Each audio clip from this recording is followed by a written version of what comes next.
הבאנו שלום, הבאנו שלום, הבאנו שלום. సర్వ సృష్టికర్త, జీవన మరణ దాత, సర్వేశ్వరుడైన ఘనమైన యేసు ప్రభువారి దివ్యనామంలో యూట్యూబ్ ద్వారా వీక్షిస్తున్న మీకు అందరికీ శుభములు, దీవెనలు తెలియజేస్తున్నాను. రండి, ఈ ప్రభుదినమందు ఓ శ్రేష్టమైన పత్రిక, యాకోబు రాసిన పత్రిక. 5 అధ్యాయాలు ఉన్నాయి, 105 వచనాలు ఉన్నాయి. The Epistle of James has 5 chapters with 108 verses. ఇది విశ్వాసము మరియు క్రియలు, విశ్వాసము మరియు క్రియలు వాటిపైన, అంటే ఎలా ఉండాలి విశ్వాసము క్రియలు రెండు కూడా ప్రాముఖ్యమని చెప్పి బోధించిన పత్రిక. తర్వాత ఇది క్రీస్తు శకము, ఇది 40-50 మధ్యలో ప్రభు సోదరుడైన యాకోబు రాసిన పత్రిక. దీనిలో చక్కగా చాలాసార్లు సహోదరుడా బ్రదర్ అనే మాట వాడుతుంటాడు. చాలా అంటే సౌమ్యంగా, చాలా భక్తిగా, చాలా యథార్థంగా, చాలా క్రియారూపకంగా రాసిన పత్రిక. ఒకవేళ మొదటి 2 అధ్యాయాలు ఇది వాస్తవ మత లక్షణాలు అయితే, 3, 4, 5 అధ్యాయాలు ఇవి కపట మతం యొక్క లక్షణాలు కనపడుతున్నాయి. తర్వాత దీనిలోని ప్రాముఖ్యమైన వచనం ఏంటంటే మొదటి అధ్యాయము 22వ వచనం. I'm reading first words, chapter 1 verse 22. మీరు వినువారము మాత్రమై ఉండి మిమ్మును మీరు మోసపుచ్చుకొనకుండా వాక్య ప్రకారము ప్రవర్తించువారునయుండుడి. ఈ పత్రిక ఎవరి కోసం రాశాడంటే, యూదా మతస్థులుగా ఉన్నవారు యేసు ప్రభుని అంగీకరించి ఆ రోజు హింసలు చెలరేగి మరణాలు సంభవిస్తున్న కాలంలో ఈ చెదిరిపోయిన ఈ 12 గోత్రాల వారు చెదిరిపోయిన వారికి శుభమని చెప్పి రాసిన పత్రిక. కాబట్టి ఇది విశ్వాసము క్రియలు. ఇంకో మాట ఏమంటాడంటే, క్రియలు లేని విశ్వాసము మృతము. అబ్రహాము దేవుని నమ్మెను, అది అతనికి నీతిగా ఎంచబడెను అనే మాట చెబుతూ, అబ్రహాము విశ్వాసం ఉన్నది, అబ్రహాంలో విశ్వాసం ఉంది, అబ్రహాంలో నీతి క్రియలు ఉన్నాయి. విశ్వాసము ప్లస్ క్రియలు ఈజ్ ఈక్వల్ టు పరిశుద్ధత. కాబట్టి అంటే విశ్వాసము ప్లస్ క్రియలు. ఇక్కడ ఒక మాట, చక్కని మాట 2:21 అంటాడు, అబ్రహాం గారి నుంచి రాస్తూ, అతడు క్రియల వలన నీతిమంతుడని తీర్పు పొందలేదా? ఇసాకును బలిపీఠం మీద అర్పించి బలియాగానికి సిద్ధం చేసిన క్రియ ద్వారా తన విశ్వాసాన్ని క్రియ ద్వారా చూపించుకున్నాడు కాబట్టి నీతిమంతుడిగా తీర్చబడ్డాడు. 1:4 అంటాడు, మీరు సంపూర్ణులను అరుణాంగులను ఏ విషయంలోనైనా కొదువు లేని వారినై ఉండునట్లు ఓర్పు తన క్రియను కొనసాగింపనీయుడి. కాబట్టి ఇది క్రియలతో ఉండాలి అనే మాటను రాస్తూ ఉన్నాడు.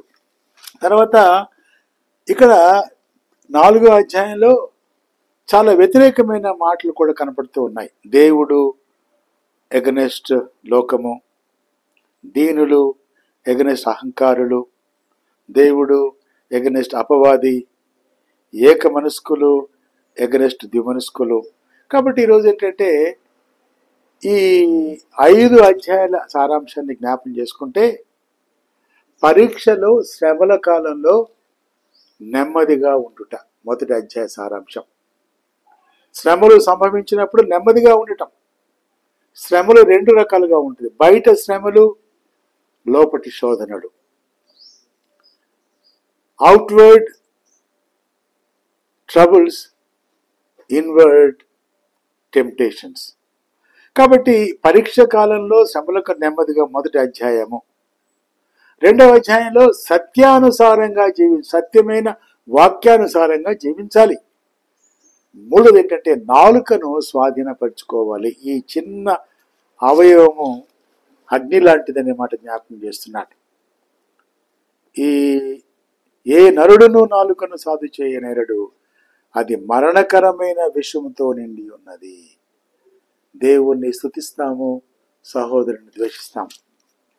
4వ అధ్యాయం అంటాడు, అతను సమాధానపరచువాడే గాని ప్రభువారు అశాంతిని పురుకొల్పువాడు కాదు. 4వ అధ్యాయం 5వ మాట అంటాడు, శ్రమల్లో ప్రార్థించేవాడిగా ఉండాలి. ఇక్కడ 4వ అధ్యాయంలో 3 యుద్ధాలు, 3 శత్రువులు, 3 ఉపదేశాలు కనపడుతుంది 4వ అధ్యాయంలో.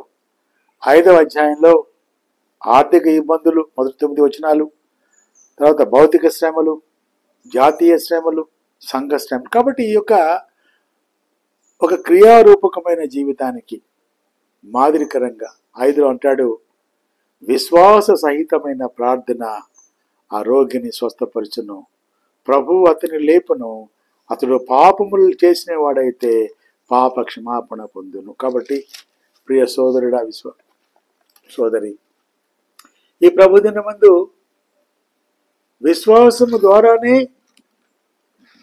ఇంగ్లీష్లో ఒక మాట ఏముంటావంటే, by faith alone we are saved, but faith that saves cannot be alone. విశ్వాసము ద్వారానే నీతిమంతులుగా తీర్చబడుతున్నాము. అయితే విశ్వాసము ఒకటే కాదు కానీ విశ్వాస క్రియలు కూడా ఉండాలి అనే మాట. ఏంటంటే అబ్రహాం గారు దేవుడు నమ్మాడు, నీతిగా ఎంచబడింది, నీతిమంతుడిగా తీర్చబడ్డాడు. నీతి క్రియల వలన నీతిమంతుడిగా తీర్పు పొందాడు, స్థిరపరచబడ్డాడు. కాబట్టి అంటున్నాడు ఒక మాట, మీరు వినువారు మాత్రమై ఉండి మిమ్మల్ని మీరు మోసపుచ్చుకోకుండా కార్యము చేసేవారిగా ఉండాలని ప్రభుపేట జ్ఞాపకం చేస్తున్నాను. కాబట్టి ఈ నిజమైన మతం ఏంటంటే అంటున్నాడు 1:27లో, నిష్కళంకమైన భక్తి ఏదనగా దిక్కులేని పిల్లలను, విధవరాండ్లను వారి ఇబ్బందుల్లో పరామర్శించటయు, ఇహలోక మాలిన్యము తనకంటకుండా తను తాను కాపాడుకుంటాయే. దిక్కులేని వారిని, విధవరాండ్లను వారి ఇబ్బందుల్లో పరామర్శించాలి. నీకంటే పేదవాళ్ళని చుట్టూ ఉంటారు, నీకంటే కష్టంలో ఉన్నవాళ్ళు, నీకంటే ఆహారం లేని వాళ్ళు ఎంతోమంది నీ ముందు ఉంటే, నీ సంఘంలో ఉంటారు, నీ గ్రామంలో ఉంటారు, నీ పక్క ఇంట్లో ఉంటారు. నీ సామర్థ్యం కొద్ది వారి సహాయం చేయి. నీ విశ్వాసాన్ని నీ క్రియ రూపంగా చూపిస్తే అదే నిజమైన భక్తి అని జ్ఞాపకం చేసుకుంటాం. కాబట్టి ఈ 5 అధ్యాయాల సారాంశం ఏంటంటే, క్రియలు లేని విశ్వాసం మృతము, క్రియలు లేని విశ్వాసం మృతము. కాబట్టి విశ్వాసం కలిగి ఉండాలి, క్రియలు కలిగి ఉండాలి. ప్రార్థన చేసుకుంటాం.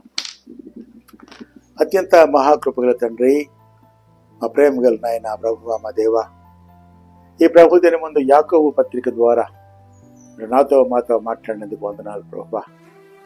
తండ్రి, క్రియలు లేని విశ్వాసం మృతం అన్నావు ప్రభువా. అబ్రహాము నమ్మాడు, మా పితరులు, నీతిమంతుడిగా తీర్చబడ్డాడు, తన యొక్క నీతి కార్యాలు క్రియారూపంగా చూపించాడు, తన విశ్వాసము తన క్రియలు. చాలా మంది ప్రభువా విశ్వాసులుగా పిలువబడుతున్నారు, మరి క్రియల్లో విశ్వాసం కనపట్లేదు ప్రభువా. యాకోబు పత్రిక ఒక స్ఫూర్తిగా, ఒక ప్రేరణగా, ఒక రూపాంతర ప్రక్రియకు నాందిగా చేయమని వింటున్న వారిని దీవించమని ప్రభువా.